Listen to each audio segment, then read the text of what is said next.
রানীনগরে কংগ্রেসের ইফতার মাহফিল শামিল প্রায় ২,০০০ মুসল্লি। মুর্শিদাবাদ জেলা ৬৩ নম্বর রানীনগর বিধানসভার ইসলামপুর থানা এলাকায় পমাইপুর হাইস্কুল ময়দানে রানীনগর ১ নম্বর কংগ্রেসের উদ্যোগে আয়োজিত হল এক বৃহৎ ইফতার মাহফিল। রবিবার অনুষ্ঠিত এই ইফতার মাহফিলে প্রায় ২,০০০ মুসল্লি অংশগ্রহণ করে এবং একসঙ্গে পবিত্র রোজার ইফতার সম্পন্ন করে। এই ইফতার অনুষ্ঠানে উপস্থিত ছিলেন রানীনগর ১ নম্বর ব্লক কংগ্রেসের সভাপতি আবু হানিফ মিয়া, সহ সভাপতি জুলফিকার আলী সহ দলের একাধিক নেতৃত্ব ও হাজারো সমর্থক। ইফতারের আগে অনুষ্ঠান স্থলের পাশেই একটি মঞ্চ থেকে রাজনৈতিক বক্তব্য রাখেন কংগ্রেস নেতারা। সেখানে দেশের ও বিভিন্ন রাজনৈতিক ইস্যু তুলে বিজেপি এবং তৃণমূল কংগ্রেসকে তীব্র আক্রমণ করেন তারা।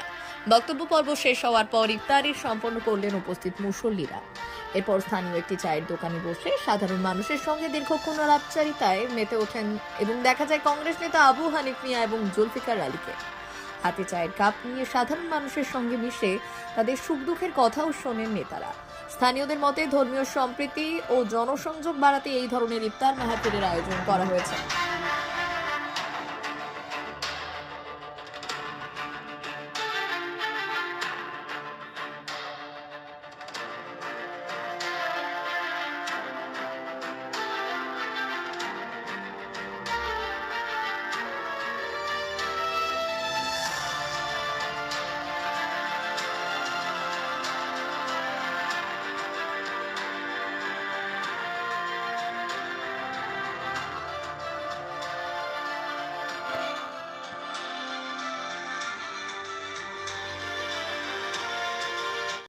পমাইপুর হাই মাদ্রাসায় একটা ইফতার মাহফিল ছিল।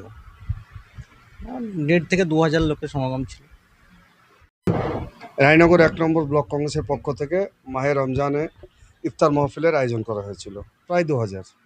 আজকে যে উচ্ছ্বাস মানুষের মধ্যে দেখলাম এই ইফতার মাহফিলের মাধ্যমে দিয়ে, এবং মানুষের যে ক্ষোভ তৃণমূলের উপরে, বিশেষ করে এসআইআর নিয়ে কেন্দ্র এবং রাজ্য, তৃণমূল এবং বিজেপি দুজনে মিলেমিশে একাকার হয়ে যেভাবে মানুষকে রাস্তায় নামিয়ে কষ্ট দিচ্ছে, অ্যাডজুডিকেশনের নামে যেভাবে মানুষকে হয়রান করছে, টেনশনে রাখছে, মানুষ তার বিরুদ্ধে জবাব দিতে রাস্তায় নামছে। তারা সুযোগ পেলেই রাস্তায় নামবে।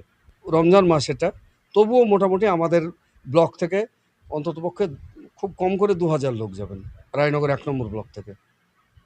আমি গোটা বিধানসভার কথা বলছি না, খালি আমাদের ব্লকের কথা বলছি। বিধানসভা আরও অনেক বেশি হবে। সাধারণ মানুষ একটাই কথা বলছে যে যতদিন পর্যন্ত কেন্দ্রে কংগ্রেস সরকার না আসবে ততদিন পর্যন্ত মানুষ এই হয়রান হবে। তবে মানুষের একটা বিশ্বাস আছে, কংগ্রেস যদি সরকারেও না থাকে, মানুষের দরকারে কংগ্রেস থাকে। এবং রাহুল গান্ধী প্রথমেই এটা ঘোষণা করেছিলেন, ভোটচোর গদিচোর এবং মানুষকে এই যে হয়রান করছেন তারা, তিনি সংসদেও আওয়াজ তুলেছেন। আগামী দিনেও আমাদের জাতীয় কংগ্রেস এই এসআইআর যদি একটি ভোটের নাম বাদ যায় বৈধ ভোটারের, আমরা জাতীয় কংগ্রেসের পক্ষ থেকে সুপ্রিম কোর্টে যাওয়ার প্রস্তুতি নিয়েছি। সেটা আমাদের সিডাব্লিউসি সদস্য শ্রী অধীর রঞ্জন চৌধুরী মহাশয় অলরেডি ঘোষণা করেছেন সাংবাদিকদের সামনে, এবং আগামী ১০ তারিখে সেটা ঘোষণা করে দেবেন উনি যে আমরা সুপ্রিম কোর্টে যাচ্ছি।